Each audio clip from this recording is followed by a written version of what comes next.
इस समय हर साल लगभग 5 लाख बहन बेटियां गायब हो रही हैं। और ये मैं नहीं कह रहा हूं, ये गृह मंत्रालय का आंकड़ा कह रहा है। अभी लेटेस्ट कोई आंकड़ा आया नहीं पार्लियामेंट में, लेकिन अगर आप गूगल करेंगे और उसमें लिखेंगे 3 लाख में 13 लाख लड़कियां और महिलाएं गायब, तो आपको बाकायदा पूरी रिपोर्ट मिलेगी। बहुत सारे अखबारों ने उसको छापा है और यह रिपोर्ट है 2019 से और 21 के बीच में। 2019 से 21 यानी 3 साल के अंदर 13.25 लाख लड़कियां, महिलाएं, बहन बेटियां गायब हुई थी। यह गृह मंत्रालय ने संसद को बताया था। अब इस और 3 साल में 13.25 लाख का मतलब हर साल लगभग 4.25 लाख। अब ये 4.25 लाख की संख्या बढ़ते बढ़ते 5 लाख तक आ चुकी है, साल में 5 लाख। क्यों? क्योंकि हम नियम कानून को बदल ही नहीं रहे। हम भय बिन होय न प्रीत, जो भगवान श्री राम ने कहा, उस सिद्धांत को लागू कर ही नहीं रहे। हम भगवान कृष्ण के सिद्धांत सठे साठ्यम समाचरित को लागू ही नहीं कर रहे। हम आचार्य चाणक्य का जो सिद्धांत था कि समस्या को जड़ से खत्म करो, उस पर काम ही नहीं कर रहे। आखिर हर साल 5.25 लाख बहन बेटियां गायब हो रही हैं। कभी आपने यह सुना कि यह चीन में होता है? अरब, दुबई की बहन बेटियां क्यों नहीं गायब हो रही हैं? जापान, सिंगापुर की बहन बेटियां क्यों नहीं इतनी गायब हो रही हैं?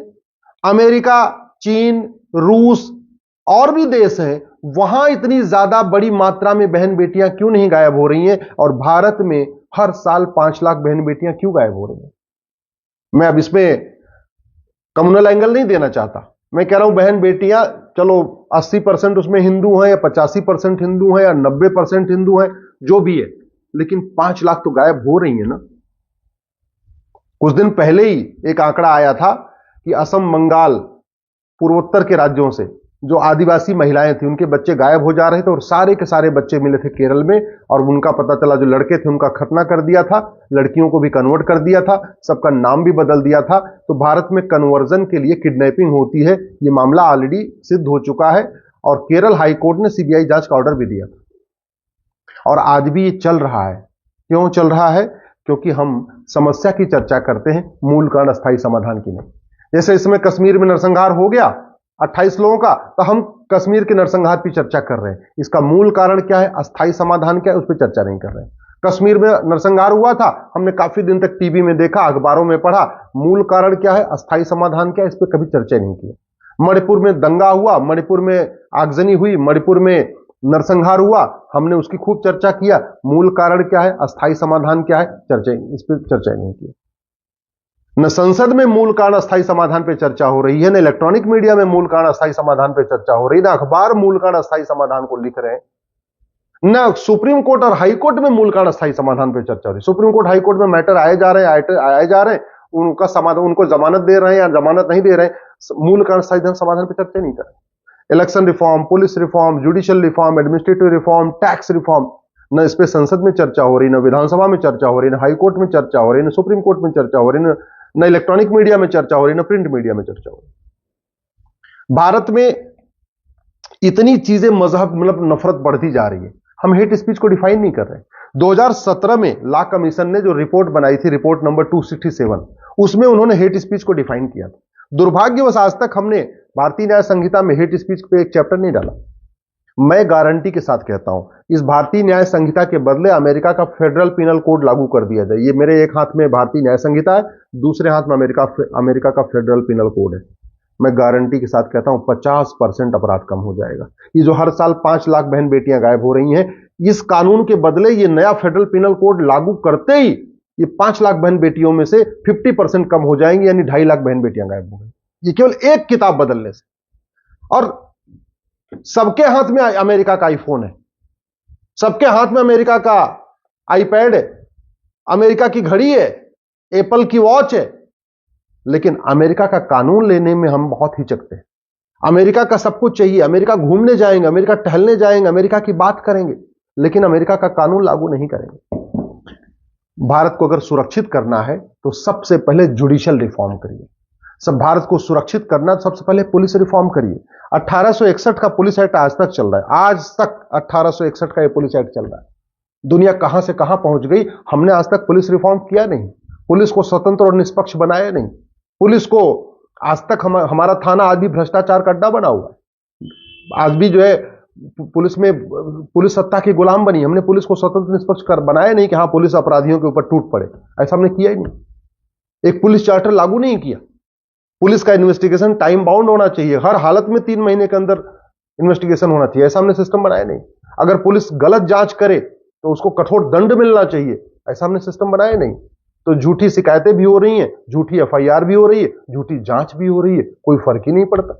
और बाकी तो छोड़ो, झूठे हलफनामा भी हो जाते हैं, झूठी गवाही हो जाती है। क्यों? क्योंकि हमने झूठ को गंभीर अपराध नहीं घोषित किया। इतना सब कुछ हो गया, लेकिन हमने जुडिशियल चार्टर लागू नहीं किया कि सारे के सारे जजेज 1 साल के अंदर फैसला करें, 1 साल के अंदर डिस्ट्रिक्ट कोर्ट का फैसला, 1 साल के अंदर हाई कोर्ट का फैसला, 1 साल के अंदर सुप्रीम कोर्ट का फैसला। हमने किया ही नहीं, कानून बदला ही नहीं। आज तक हमने झूठ को गंभीर अपराध घोषित नहीं किया। झूठ पकड़ने के लिए नार्को पॉलीग्राफ ब्रेन मैपिंग कानून नहीं बनाया। 1872 का कानून जो एविडेंस एक्ट था उसको बदला गया। यह है भारतीय साक्ष्य संहिता 2023 अभी आया, लेकिन इसमें भी न झूठ गंभीर अपराध है, न झूठ को पकड़ने के लिए नार्को पॉलीग्राफ ब्रेन मैपिंग कानून की व्यवस्था है। अगर इतना हो जाए, हर जगह अगर अंडरटेकिंग लिया जाए, एफआईआर करते समय अगर लिखना पड़े कि मैं जो कुछ कह रहा हूं सत्य है और मुझे पता है झूठ बोलना गंभीर अपराध है, 10 से 20 साल की सजा होगी, झूठे एफआईआर बंद हो जाएंगे।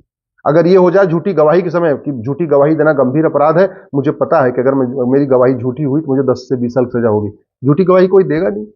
आधे मुकदमे ऐसे खत्म हो जाएंगे।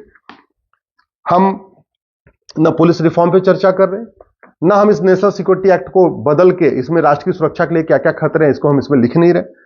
अनलॉफुल एक्टिविटी एक्ट बना हुआ है, लेकिन हमने आज तक इसमें लिखा ही नहीं कि अनलॉफुल एक्टिविटी क्या क्या है, डिक्लेयर ही नहीं किया। राज्यों के पास ऑर्गेनाइज क्राइम से निपटने के लिए गुजकोका है, मकोका है, गैंगस्टर एक्ट है, लेकिन ऑर्गेनाइज क्या क्या ऑर्गेनाइज क्राइम कौन कौन सा है इसकी हमने लिस्ट ही नहीं बनाई।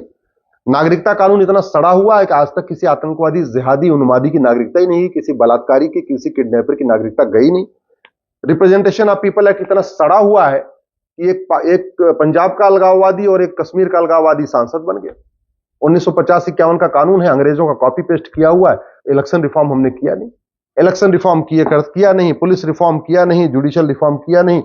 आज भी मजहबी नफरत बढ़ती जा रही है, फिर भी हम माइनॉरिटी मेजॉरिटी के लेकर ढो रहे। क्यों नहीं अल्पसंख्यक बहुसंख्यक खत्म करते? अगर अल्पसंख्यक बहुसंख्यक खत्म नहीं करना तो कम से कम अल्पसंख्यक को डिफाइन तो कर सकते हैं कि भैया 1 लाख वाला अल्पसंख्यक कहलाएगा भारत में, या 5 लाख वाला अल्पसंख्यक कहलाएगा, या 10 लाख वाला अल्पसंख्यक कहलाएगा, 50 लाख वाला अल्पसंख्यक कहलाएगा। करोड़ों की संख्या अल्पसंख्यक तो नहीं हो सकती ना। अल्पसंख्यक का मतलब अल्प, बहुत थोड़ा, कहते नहीं, जिसका कोई वजूद ही ना हो, जिसका कोई सामाजिक वजूद ना हो, जिसका कोई आर्थिक वजूद ना हो, जिसका कोई राजनीतिक वजूद ना हो, उसको कहते हैं माइनॉरिटी, उसको कहते हैं अल्पसंख्यक। करोड़ों की जनसंख्या अल्पसंख्यक नहीं कहलाती है, लेकिन हम माइनॉरिटी कमीशन बना के बैठे हैं, माइनॉरिटी अफेयर मिनिस्ट्री बना के बैठे हुए, और सब कुछ चल रहा है। मजहब के आधार पर देश का विभाजन हो चुका है। संविधान कहता है मजहब के आधार पर न बोर्ड होगा, न मजहब के आधार पर ट्रिब्यूनल होगा, न मजहब के आधार पर आयोग होगा, न मजहब के आधार पर मंत्रालय होगा, न मजहब के आधार पर लोन होगा, न मजहब के आधार पर वजीफा होगा, न मजहब के आधार पर स्कूल होगा, न मजहब के आधार पर कॉलेज होगा। लेकिन संविधान जो नहीं कहता वो सारे काम हो रहे हैं, और संविधान की शपथ लेके हो रहा है। इससे बड़ा फ्रॉड और क्या हो सकता है? इससे बड़ा धोखा और क्या हो सकता है? राइट टू एजुकेशन एक्ट को हम बदल ही नहीं रहे।